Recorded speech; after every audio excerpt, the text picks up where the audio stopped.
Bro, listen. Never in my life associated the word boring with baseball. We know what's up. Me? Yeah. Famous? Yeah. And I'm like giddy over there smiling like, we're about to win this shit. Did everyone give you crap? Give me a good host story. I'm not picking it up. We both love the game. We talk about it every day. Can't get enough baseball. Having some popcorn, you're fooling around your phone. I'd have to weigh mine for 3 hours. Hang on, because it's about to be a wild ride. There's no human being on the planet I'd rather be talking to more than Nick Punto, infield coach of the Padres, but I prefer to call Dream Maker. Like the straw that stirs a drink. All of it. All the way. It comes to San Diego Pod. And so much more.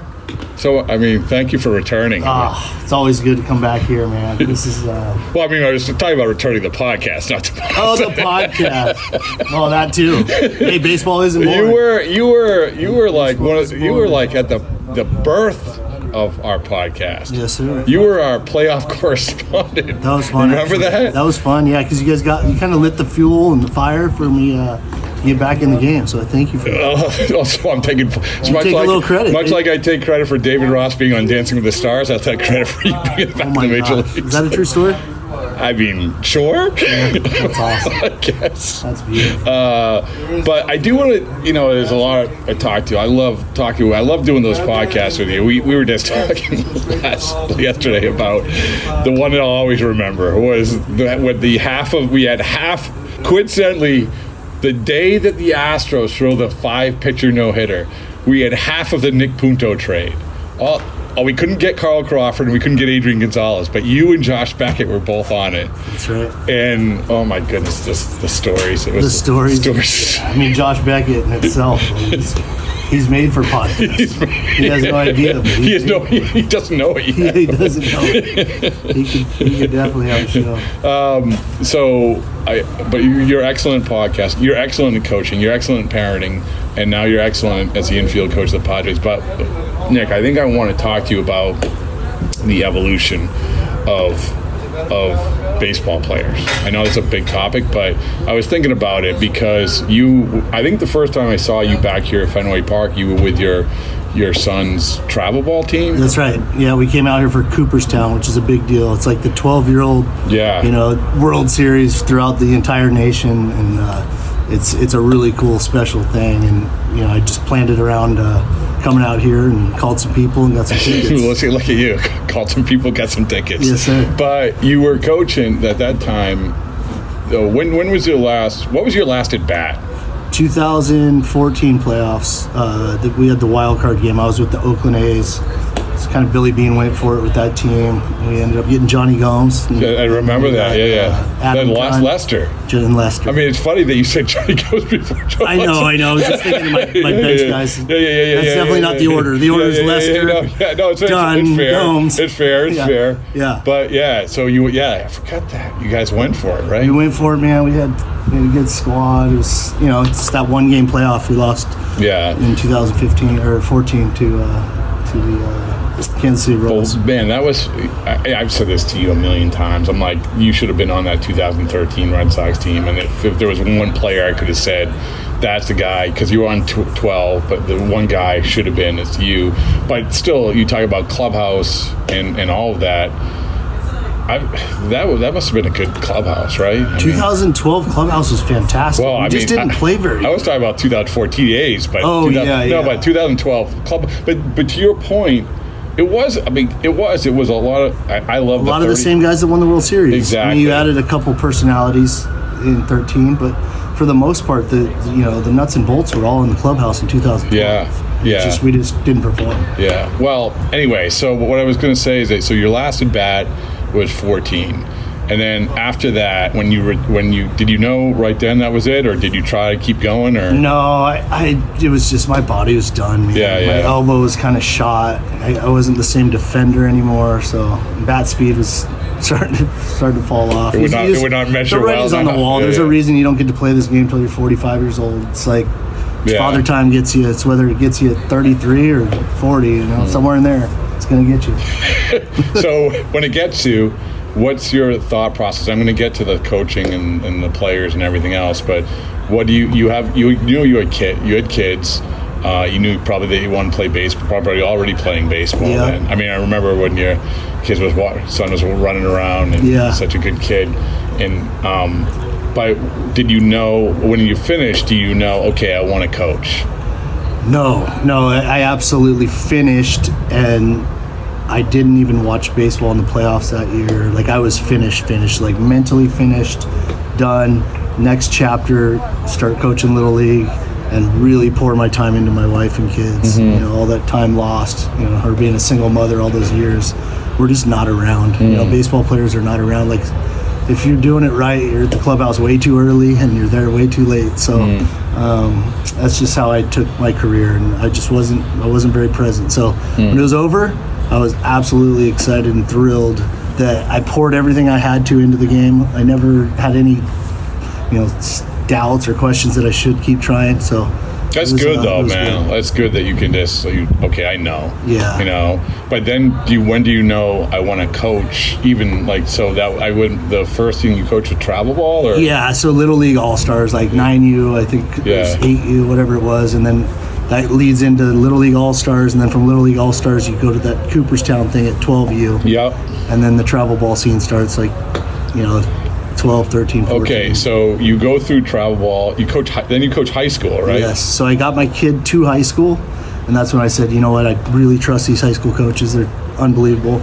Over there at Santa Margarita Catholic. There you go. Chris Malik, we'll give him a shout out. Yeah. Unreal coach and his whole staff. They got Ryan McGuire. They got a bunch of just absolute stud coaches. Ryan McGuire, the former Ryan McGuire? Sure. The former Montreal Expo. That's right. Ryan McGuire? All right, okay. He's fantastic. Yeah. I mean, it's a star-studded coaching staff. Really cool, you don't know, but incredible pitching coach from, you know, his days at Cal State Fullerton. So they're loaded, and it was so easy to just hand my son to them. And, you know, the coach asked me to help out. So I ended up helping out at the high school. And that's really when I realized, like, okay, I love this. Yeah. And it's time to go back to a 162-game season. So you do that, and then you're the head high school coach? No, I'm just helping out. Yeah, this guy's not going anywhere. So you do that, and then is that where you start integrating back with the Padres? No, the Padres happened my second year at the high school. So I helped for 2 years at the high school. Okay. I had Brody Schumacher, who's, you know, Skip Schumacher's a dear friend, and it was nice to be able to work with Brody Schumacher every day, and all his buddies were together, and Gavin Spiridonoff, who's crushing it right now at Cal Poly St. Louis Obispo. All these guys. So I fell in love with the kids. Like, I really fell in love with, like, making an impact in those light bulb situations and when they're grasping it. So then I realized, like, oh wow, I love being a coach. Yeah, and I didn't know I loved being a coach. You had no idea. Really? Yeah. No idea. Yeah. It'll be the same for Dustin Pedroia one day. Like, he's going to literally live my life. He's going to be retired for 10 years, and then he's going to come back. I promise you. Okay. All right. It's going to happen. It's in his DNA. It's in his DNA more than it's been in anybody's DNA. So I'm not worried about that. I don't. As a quick aside, do you think, because he's made his intention very clear to get his kids through, and then we can talk about being a manager, right? That's the life I lived. Yeah. Right. So do you think for Pedroia, like, managing, like you just talked about, you're tight with Skip Schumacher, which I think did an awesome job and is doing an awesome job. But also the perspective of, you play with a guy, you're like, oh, is he a manager? Is he a manager? Do you think Pedroia could be a good manager?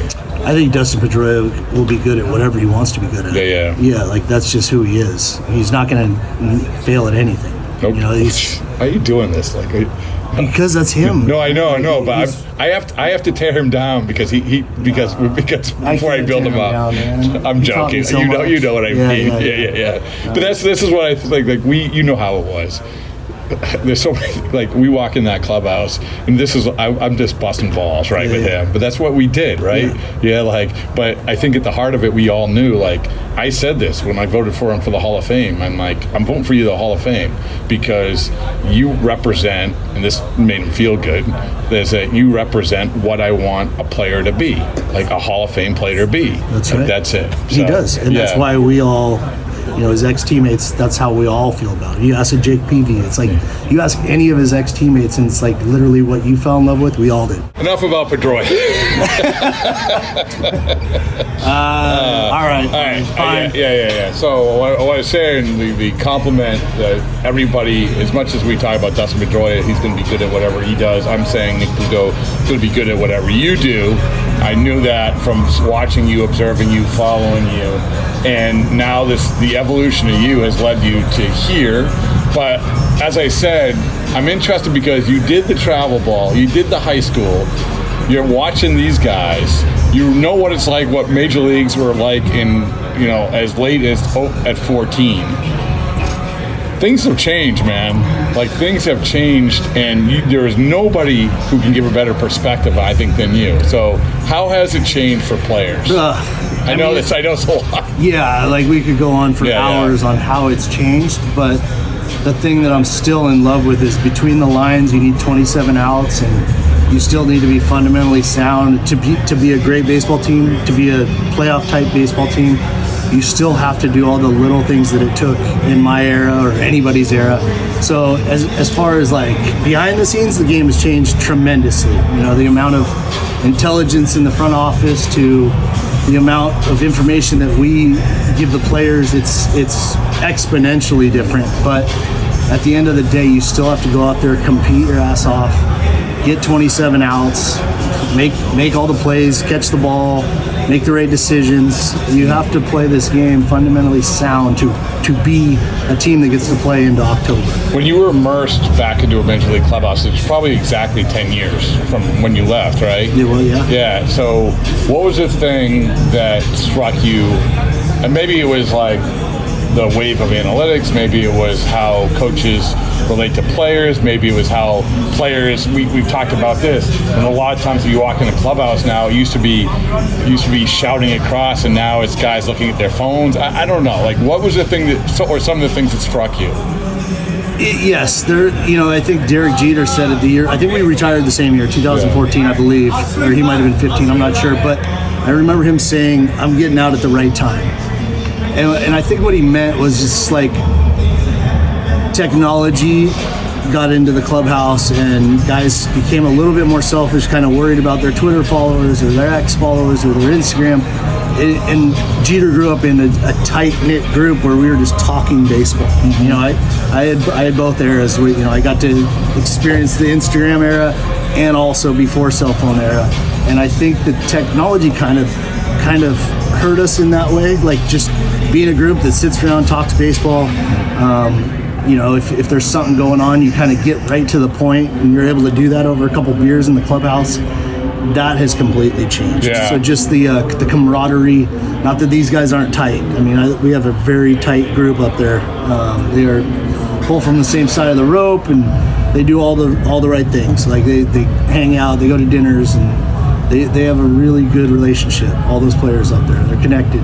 It's just different. And think about this though, Nick. It's like, and the best way I can describe it is, after a game, it would be the equivalent of like getting the paper the next morning immediately after the game, and obviously in the form of social media.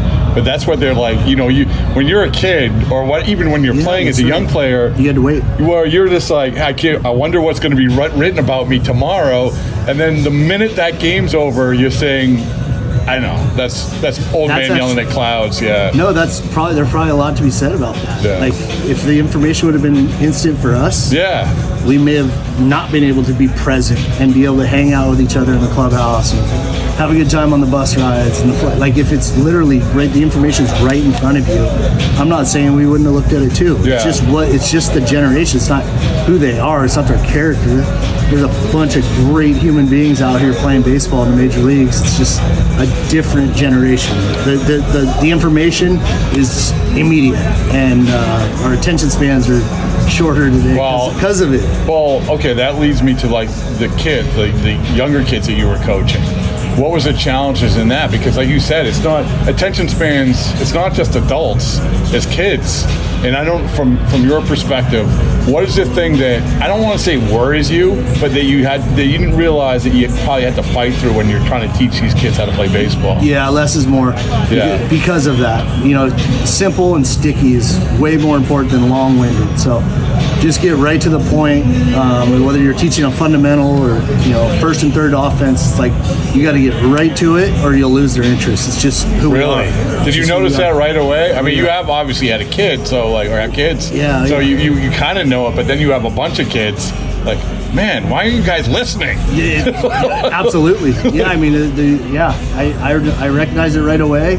And when they wouldn't listen, you make them run a lap. If they're a little bit tired, maybe they'll start listening. But yeah, it's it just is what it is. I think the technology has just made us a little less able to be bored, able to sit around and just wait for the information. Like you said, that newspaper that's spot on. There's something to be said to be being bored. Like, bored isn't sometimes a bad thing.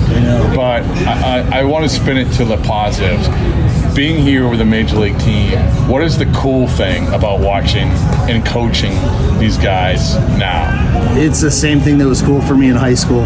Really? It's just that the light bulb, clicks on, or you see the hard work pay off. You see one of your infielders make a backhand and create the right angle, and make a throw with carry all the way over to the first base, and they might not have been doing that last year. So it's just those little coaching moments where if you can help and have a little bit of impact is very gratifying. Can I ask you about the age? Like, the age is, like, we've talked a lot about the age of major leaguers. Like, we're looking across, Roman Anthony's 21 years old. Konnor Griffin just got called up at 19 years old. And I think there's even probably more of an acceptance than ever.